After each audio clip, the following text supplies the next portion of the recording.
At ngayon, magluluto naman tayo ng menudo. Madalas sa hapagkainan ng bawat pamilyang Pilipino, sumasalamin yung menudo kapag medyo nakakaluwag-luwag tayo sa buhay. Ewan ko, pero once in a while, as a child, pag tinanong ka, tuwing kailan mo nararamdaman nung bata ka na medyo nakakaluwag-luwag kayo. At maraming makaka-relate na ang isasagot nila ay, siguro kapag meron na kaming ulam na menudo.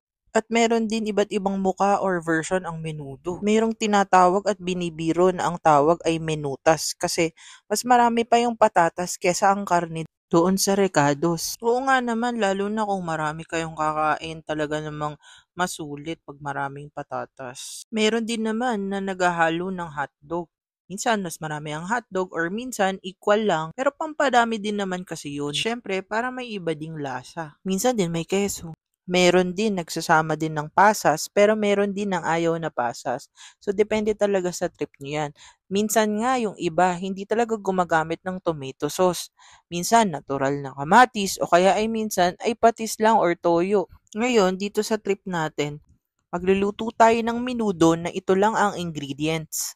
Kanina nakita nyo naman na inuna natin yung kalamansi at ibinabad ang karneng baboy. 2 kilong baboy nga pala ang ginamit natin dito. At naghanda din tayo ng 1/4 ng atay ng baboy. Of course, kailangan din natin maghanda ng mantika, sibuyas, bawang, carrots, patatas, bell peppers, tomato sauce, tomato paste, dahon ng laurel, at syempre ang mga condiments na toyo, patis, asin, asukal, at paminta. So, inuna na nga pala nating i-fry para iwas panis yung patatas at carrots. At ganun din ang atay.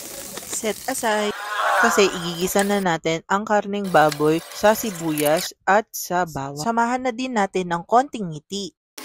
Ating igisa at halu-haluin. Tapos, timplahan na natin dahon ng laurel, tomato sauce, tomato paste, at bell pepper.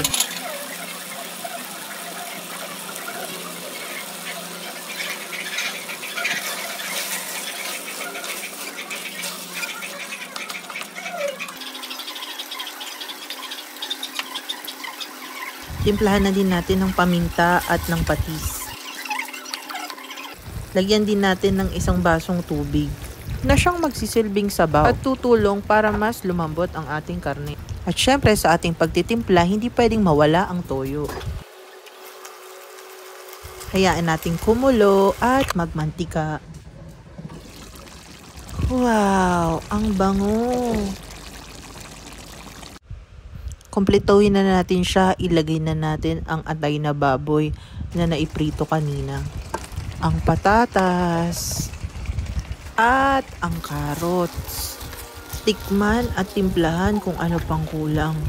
Lagyan ng asukal gamit ang napaka-cute na kutsara.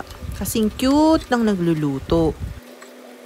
Pag malapit ka na talagang matapos, dun mo marirealize na may parang kulang. Kaya titingin ka sa paligid at kukuha ka ng sili. Wag mo munang dudurugin, hayaan mo na lang kung gusto nilang durugin habang kumakain para hindi masyadong maanghang. Wow! Mas lalong bumango at sumarap. Excited na akong kumain. Tara, kain na tayo. Kapag may natira, pwede nyo siyang i-frozen at init-initin pambaon para mas masarap. Bye mga kangasab!